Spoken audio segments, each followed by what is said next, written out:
World's most divided island. Southeast Asia is home to plenty of islands held by many different nations. Some are split in half, some are tropical paradises, some are too much of tropical paradises. 60,000 daily visitors? God damn, nigga. Does Bali have that much aura?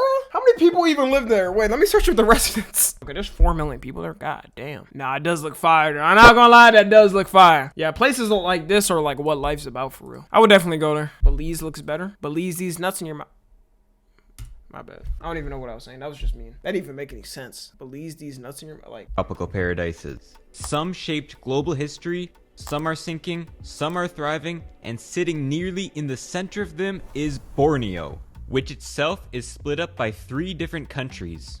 Indonesia holds the largest part, split among their 5 divisions of Kalimantan. The northern shore is nearly all part of Malaysia, Sarawak and Sabah, and up here is teeny tiny Brunei. This is a country? Oh my god. I wonder how places like this get like sovereignty as a country. They're like, yeah, you're good. All right, we'll count this. Which has managed to preserve its monarchy for over 650 years. This makes Borneo not only the most divided island on Earth, ignoring Cyprus, which is a bit more complicated, but it makes for a great case study to see how different histories can affect standards of living across a shared geography. If we look at per capita output across the countries, a clear trend emerges. The northern countries have higher standards of living, with Kalimantan being the lowest at about $6,500 US, East Malaysia somewhere in the middle with around $12,000, and the people of Brunei living with the most comfort. God damn! At least material comfort at around $33,000, being one of the few absolute monarchies left on Earth. The Sultan of Brunei, Hassan al-Bolkiah, has ruled for its entire independent history since 1984. And in some ways, it's him and the past Bruneian sultans which are the main characters of the story, being the only nation on the island which has been able to preserve itself in some form from... I'm trying to think. I was about to say, why do you think people like this don't revolt? I don't even know bro is corrupt. I wouldn't want to live under any king or dictator. I'm so good, bro. I don't care if they say, oh, he's never going to do anything. Yeah, they always say they're never going to do anything until they do something. Then there's nothing you could do. That's the reason why almost every nation started adopting, especially after America made it really like plausible to have like a big democracy. Every nation started adopting it. I'm so good at living off a fucking dictator or one leader. Hey guys, Tom NFG here. You know, only half of you guys are subscribed and even less of you guys have noties on.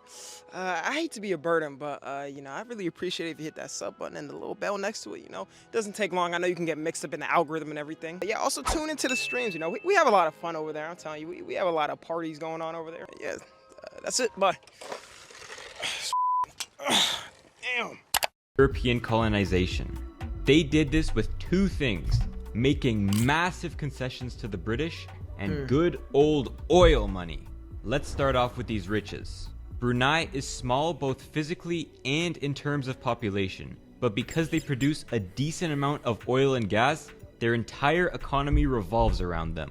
Over 90% of export and government revenue comes from fossil fuels, giving Bruneians the 2nd highest per capita income in Southeast Asia. But perhaps more importantly, that's so insane. Out of all of these islands, these are big economies. Per capita income doesn't really matter for oil exporters.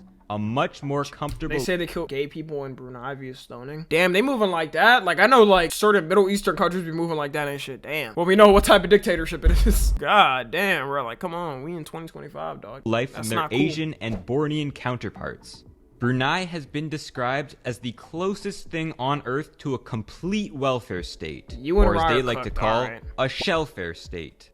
There's no income or corporate tax, free education and healthcare for citizens, subsidized fuel, food and housing, cheap loans, and a comfortable job for men in the government, where over 1/4 of people work. Free school, free healthcare, free house? Yo, I might have to visit. I'm not going. Nah. That is actually crazy though. The fact that everybody just wait, they don't make money though? How the f does this work? You want a job? Come to me. Wallahi, I'll get you a job. You want money? I'll raise the money for you. No problem. I'll get you into uni.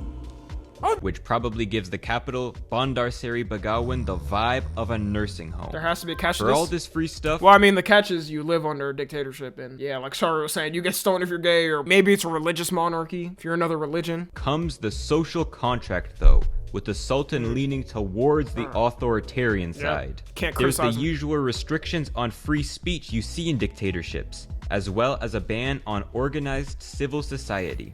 But as the king grows older, more conservative, and more religious, aspects of Islamic Sharia have been codified into law. Things like stoning as punishment for adultery, a ban on For Christmas, cheaters, damn.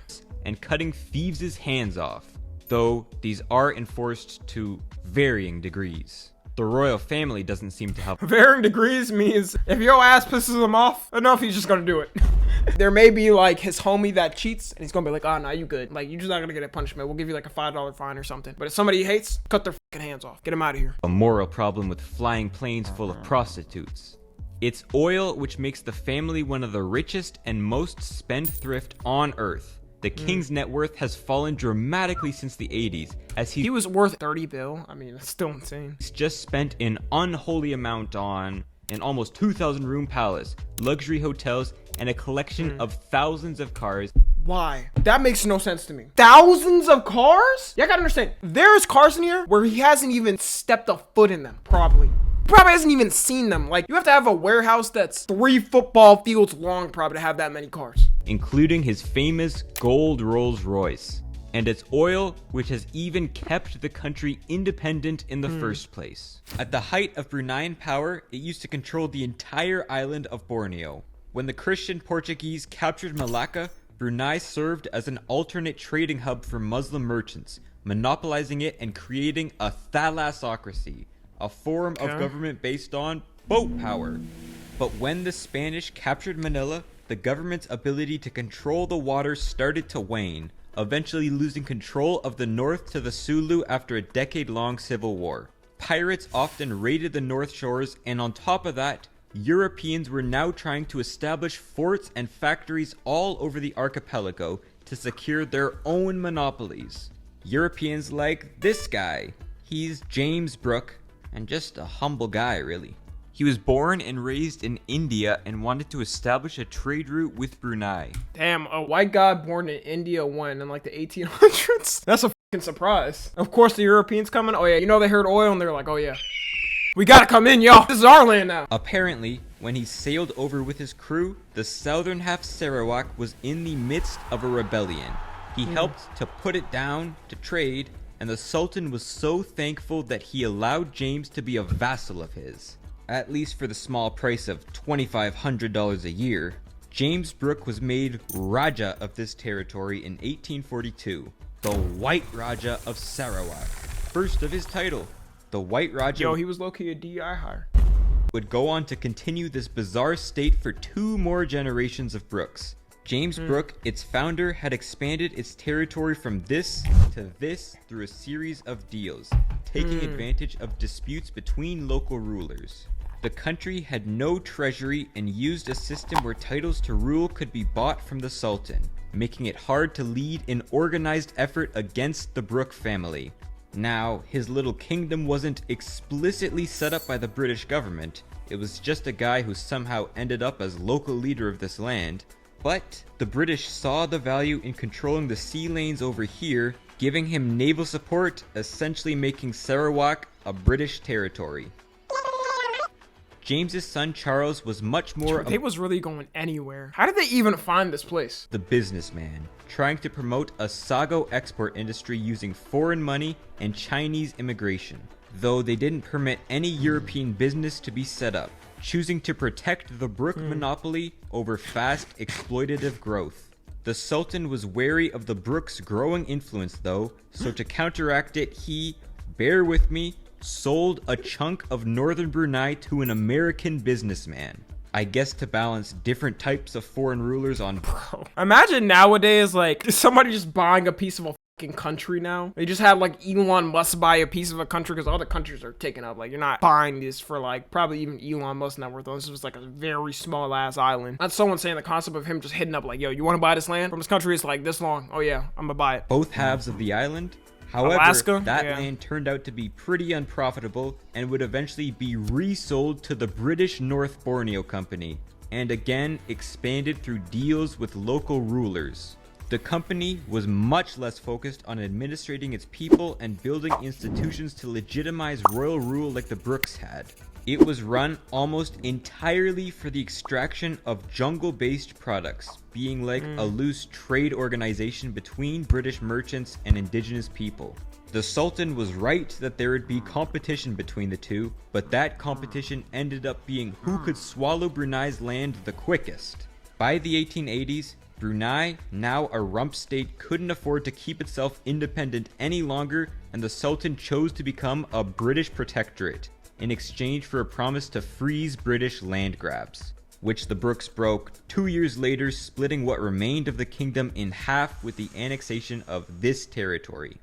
The plan was to leave the It's so crazy how like little by little the whole land just got like taken up, and then they split by, and then Sultanate alone until the current Sultan died, then dismantle the monarchy and integrate it into Sarawak. But oh, God answers. Black gold saved the kingdom.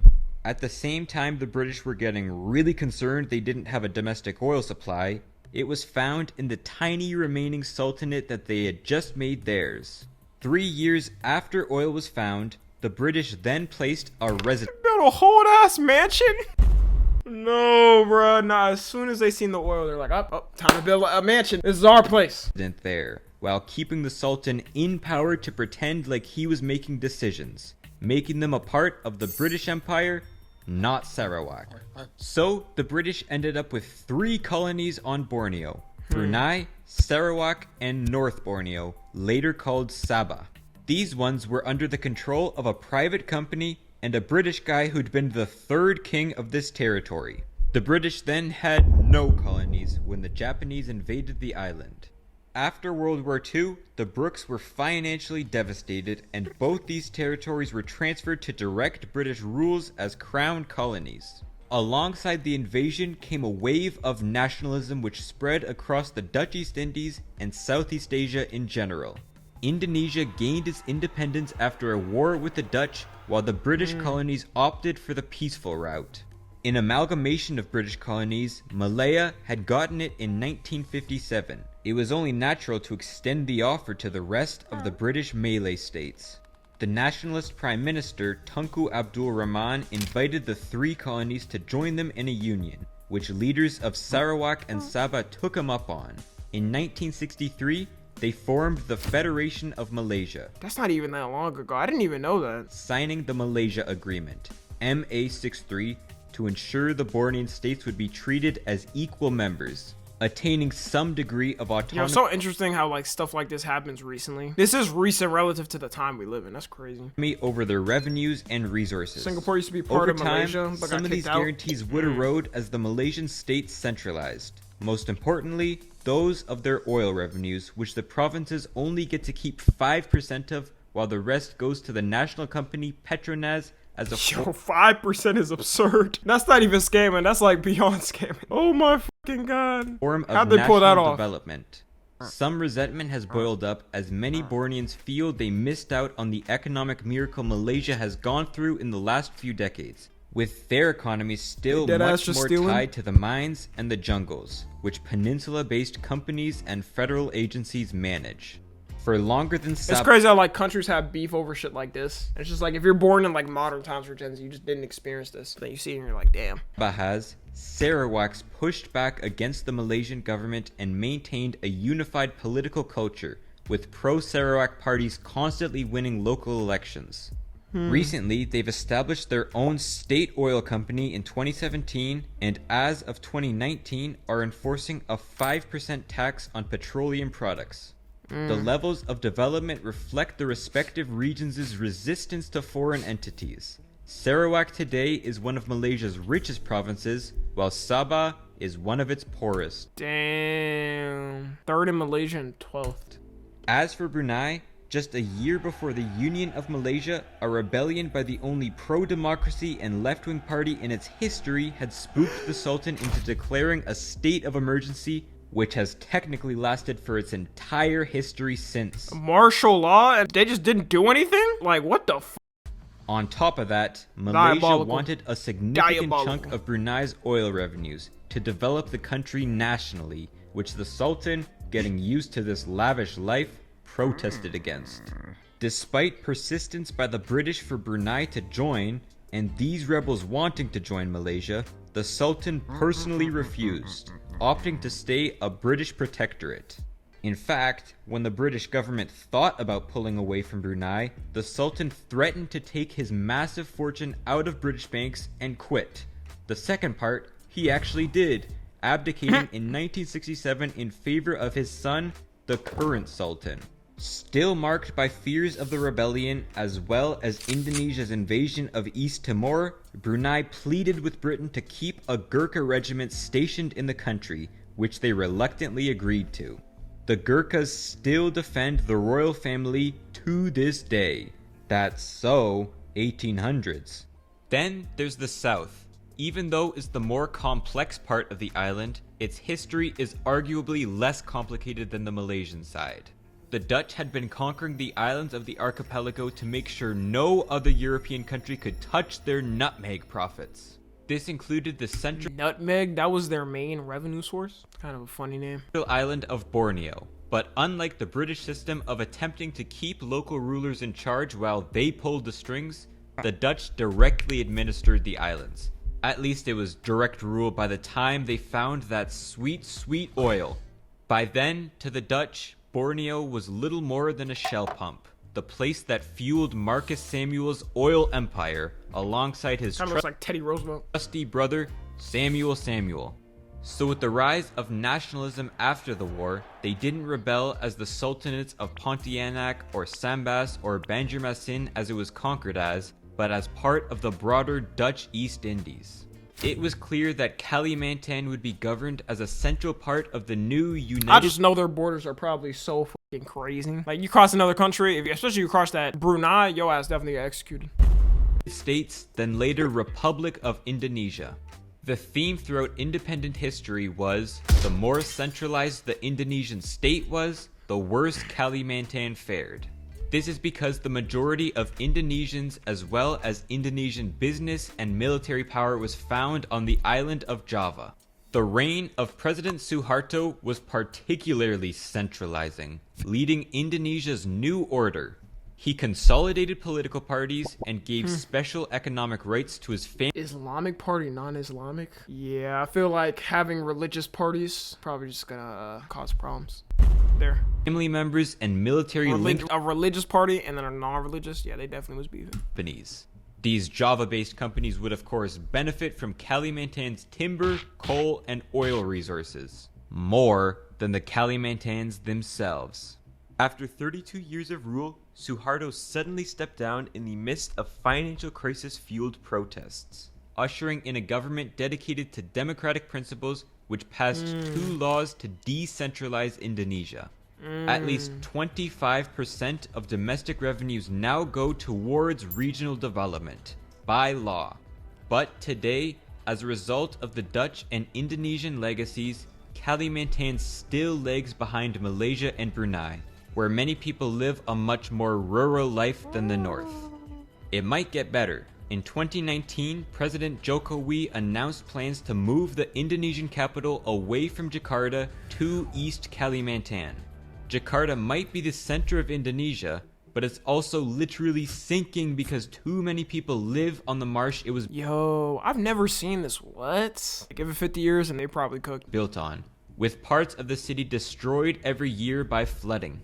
The new city of Nusantara is planned to be 3.5 times the size of Singapore and hopes to host 2 million people by 2045, when the government wants to complete it by.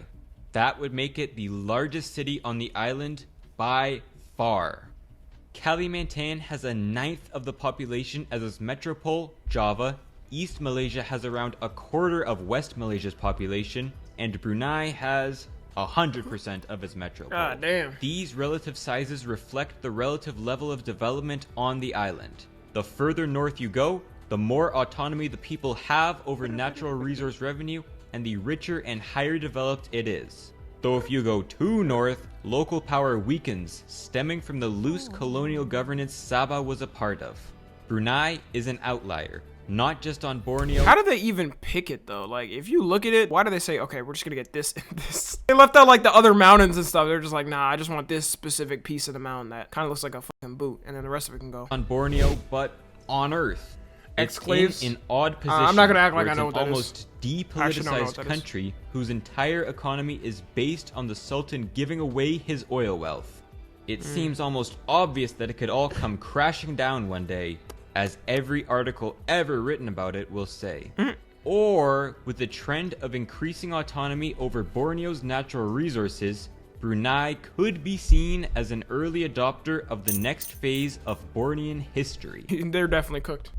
Once the people get pissed and overthrow them, like, what the f do you do? Yeah, man, if you're watching on the tube, make sure to join the Discord and watch the streams. Subscribe to Tommy NFG.